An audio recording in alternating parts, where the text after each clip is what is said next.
बच्चों, ये रहा आपका आज का साइंस का क्वेश्चन पेपर और आज के वीडियो में हम देखेंगे डिटेल्ड सॉल्यूशन सभी एमसीक्यूज़ का और साथ ही साथ आपको ऑफिशियल आंसर की भी दिखाएंगे वीडियो के एंड में। तो फटाफट हमारे साथ जुड़ जाइए और बने रहिए पूरे वीडियो में। पहला सवाल देखिए, क्वथनांक से कम तापमान पर द्रव के वाष्पन में बदलने की प्रक्रिया को हम क्या कहते हैं? वाष्पीकरण।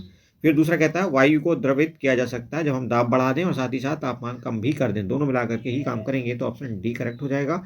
उसके बाद आइए प्रश्न क्या 3 कहती है, इनमें से रासायनिक परिवर्तन को पहचानिए। तो रासायनिक परिवर्तन मतलब लोहे में जंग लगना। और आगे देखिए चौथा, तो इसका आंसर होगा आपका प्रोटीन और वसा।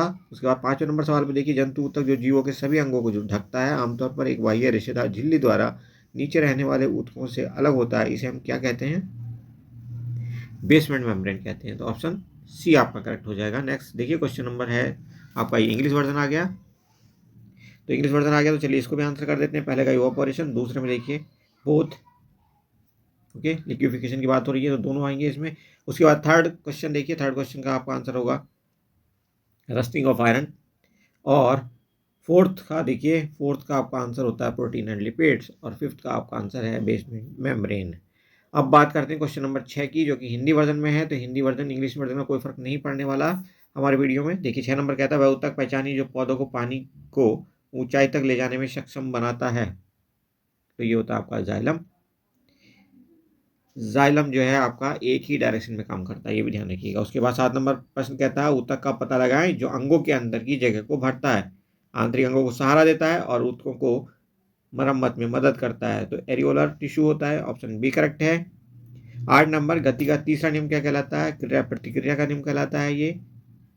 उसके बाद क्वेश्चन नंबर 9, यदि कोई वस्तु विरामावस्था में है तो वह विरामावस्था में ही रह जाती है, यदि वह गतिमान है तो वह गतिमान ही रहती है। वस्तु के इस गुण को हम क्या कहते हैं? इनर्शिया कहते हैं, जड़त्व। ऑप्शन ए करेक्ट है। उसके बाद 10 नंबर देखिए, आज भी हमने ये प्रश्न बताया था आपको कि यह पूछा जा सकता है गुरुत्वीय स्थिरांक का मान कितना होगा? तो 6.67 इंटू 10⁻⁻ न्यूटन मीटर स्क्वायर पर केजी स्क्वायर। एक विशाल जहाज पानी की सतह पर तैरता है चूंकि उसका घनत्व कम होता है, किससे? पानी के घनत्व से। ओके, 12 नंबर सवाल देखिए। सॉरी, अभी तो ये इंग्लिश वर्जन चलेगा तो इंग्लिश वर्जन भी हम साथ साथ बताएंगे आपको। तो देखिए पहले का आंसर, छठे का आंसर क्या हो जाएगा आपका? जाइलम हो जाएगा। सातवें में देखिए क्या होगा आपका? Areolar tissue. उसके बाद आठवें का थर्ड लॉ ऑफ मोशन कहलाता है लॉ ऑफ एक्शन रिएक्शन। उसके बाद देखिए नौवें में आपका आंसर होगा इनर्शिया।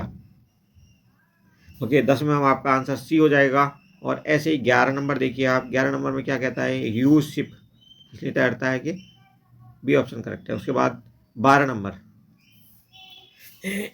वैज्ञानिक अवधारणा के अनुसार किसी वस्तु पर कार्य करना उसे कहते हैं जब वस्तु पर बल लगाया जाए और वस्तु विस्थापित हो।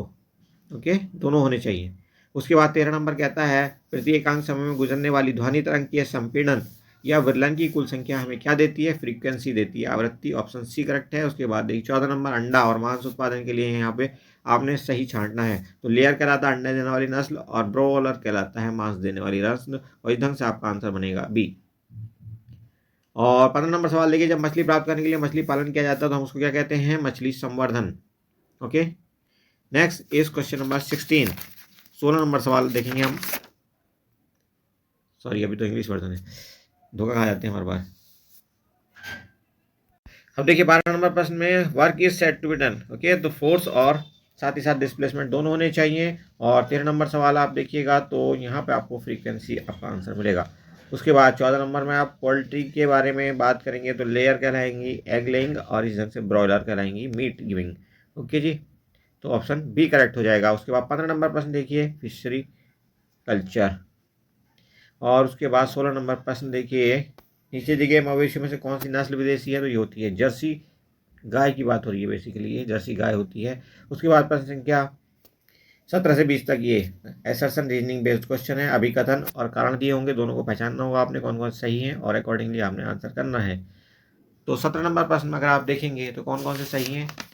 पदार्थ एक्स का 25 ग्राम और पदार्थ वाई का 40 ग्राम अभिक्रिया करके 65 ग्राम उत्पाद देते हैं, बिल्कुल सही बात है, इसमें कोई शक वाली बात नहीं।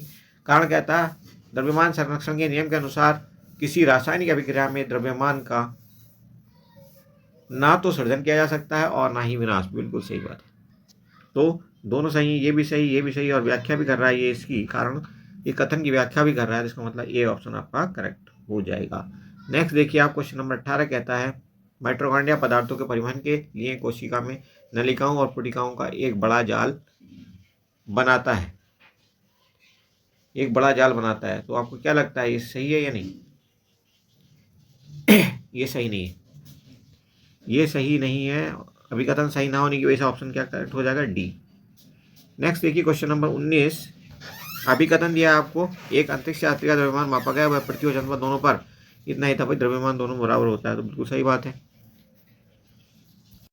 कारण देखिए, कारण कहता है किसी वस्तु का द्रव्यमान हर जगह समान रहता है, बिल्कुल सही बात है, द्रव्यमान समान रहता है, तो क्या होगा यहाँ पे आंसर आपका ए बन जाएगा, क्योंकि ये उसको एक्सप्लेन भी कर रहा है।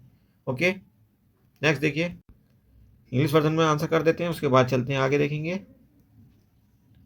ओके, तो इसका आंसर हो गया आपका जर्सी, और दूसरे वाले में 17 में आपका आंसर होगा ए। 18 में आपको पता है कि आपका ए मतलब कथन सही नहीं है, असर्शन सही नहीं है, इसका मतलब आंसर डी हो जाएगा 18 का। और उसके बाद चलिए 19 में देखते हैं, 19 में आपका आंसर ए हो जाएगा। तो देखिए 20वें में आपका ए सही है, ये अभिकथन तो सही है, लेकिन आर सही नहीं है, आर सही नहीं है, इसका मतलब होगा कि आपका आंसर यहाँ पे सी बनेगा। उसके बाद देखिए प्रश्न संख्या 21, खंड ख में पहुंच गए हम। ओके, खंड का में एक दो सवाल हम एक्सप्लेन कर दे रहे हैं, बाकी आपको आंसर की दिखा दे रहे हैं, अदरवाइज वीडियो बहुत लंबा हो जाएगा। इसका पूरा डिटेल वीडियो हम जल्दी आपको अवेलेबल करा देंगे, ये मोस्टली 1 घंटे से ऊपर का वीडियो बनेगा, बट आज चूंकि आप जल्दी में देखना चाहते हो तो फटाफट आंसर की देखो और अपना अंदाज़ा लगाओ कि कितने मार्क्स आपके आ रहे हैं, और कमेंट करके बताओ कि कितना स्कोर आपका हो रहा है और कैसा आपको क्वेश्चन पेपर लगा। 22 नंबर प्रश्न देखिए, बहुत अच्छा सवाल है ये सामग्री दी गई है कुछ, इससे क्या करना है आपने, इनका उपयोग करके यह दर्शाने के लिए एक गतिविधि की रूपरेखा तैयार करेंगे। पदार्थ के कणों के बीच रिक्त स्थान होता है, तो आपको बी कर दिया गया है, उसमें आप पानी घोल लो, पानी में नमक घोल लो, नमक में आप चम्मच डाल करके उसको हिला लो, मार्कर पेन से निशान लगा लो, पहले जब नमक नहीं डाला उस समय निशान लगा लो कहाँ तक पानी आ रहा है उसमें बीकर के अंदर, उसके बाद नमक डाल दो, उसके बाद फिर से हिला दो आप इसको। ओके, तो इससे आपको पता चल जाएगा कि नमक पूरी तरह से पानी के अंदर समा गया और पानी का तल बढ़ा भी नहीं, मतलब पानी के अणुओं के बीच में काफ़ी जगह खाली मौजूद थी, जिसकी वजह से जो तल था पानी का और नमक घोलने के बाद भी ऊपर नहीं आया। ठीक है जी, तो यही बताना था इसमें। अब देखिए 23 नंबर प्रश्न बड़ा मज़ेदार प्रश्न है, जिसकी वजह से हमने इस खंड में आंसर करने की कोशिश की है। 1 बिलियन में 350 ग्राम पानी में 80 ग्राम चीनी घुली है, मतलब टोटल कितना घुला है मटेरियल, 320 ग्राम पानी और 80 ग्राम चीनी भी घुला है। इसके अलावा बनने वाले बिलियन के प्रतिशत की गणना करनी है आपने, प्रतिशत की, तो आपने 80 ग्राम चीनी घोल दी है, कितने ग्राम में टोटल इतना वो हो गया सोल्यूशन का वेट कितना हो गया, 320 प्लस 80। ठीक है जी, 320 प्लस 80 ये टोटल वेट हो गया, और 80 ग्राम चीनी घुली है इसमें, तो इसको आप परसेंटेज में बदलोगे तो 100 से मल्टीप्लाई करना पड़ेगा, आप कर दो। तो यहाँ पे देखो इसके बदले क्या आ जाएगा, ये आ जाएगा 400। ठीक है जी, तो 400 इससे काटोगे तो ये आएगा 5, और 5 से आप 100 को काटोगे तो ये आ जाएगा 20, तो कितने प्रतिशत हो गया, 20% आपका आंसर हो जाएगा। बहरहाल अब कोई आंसर हम नहीं कर रहे, सीधे हम आपको आंसर की दिखा दे रहे हैं। प्रश्न ये भी अच्छा है 25वां, लेकिन अब हम कुछ न्यूमेरिकल वगैरह नहीं कर रहे हैं, वीडियो बहुत लंबा हो जाएगा, हम आपको सीधे लेके चलते हैं ऑफिशियल आंसर की पे, जहां आपको सीधे आंसर दिखाने की कोशिश करेंगे। ओके, यहाँ पे आप देखिए ये ऑफिशियल आंसर की है आपकी, और यहाँ पे आप देख सकते हैं सभी प्रश्नों के आंसर्स दिए हुए हैं। कॉन्सेप्ट क्लैरिटी के लिए आपको थोड़ा सा वेट करना पड़ेगा, अभी हमारे पास टाइम नहीं है, जैसे ही टाइम मिलेगा हम फ़ौरन इसकी कॉन्सेप्ट क्लैरिटी फुल करते हुए, फुल कॉन्सेप्ट क्लैरिटी देते हुए, आपको अवधारणा को पूरी तरह से स्पष्ट करते हुए, टर्म्स को स्पष्ट करते हुए आपको पूरा वीडियो बना करके देंगे। ओके जी, यहाँ पे देखिए ये आपको 23 नंबर सवाल हमने करके भी दिखाया था अभी, ये 24 नंबर सवाल, उसके बाद 25 नंबर में एक और फिर न्यूमेरिकल है ये। ठीक है जी, तो यहाँ से आपको समझ में आए ना आए, लेकिन हम आपको गारंटी देते हैं कि आपको समझ में आएगा, जब हम समझाएंगे डेफिनेटली आएगा।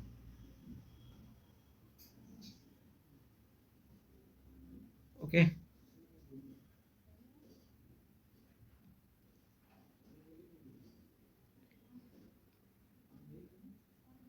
सेक्शन ई के सवालों को देखिए, यहाँ पे बहुत अच्छा क्वेश्चन पेपर आया था हमारे हिसाब से, ये आप में से बहुत सारे बच्चों ने पूरे पूरे मार्क्स स्कोर किए होंगे, ऐसी हम उम्मीद कर सकते हैं। तो ये था आपका पूरा क्वेश्चन पेपर और साथ ही साथ आंसर की भी complete. Okay, thank you for watching, see you soon.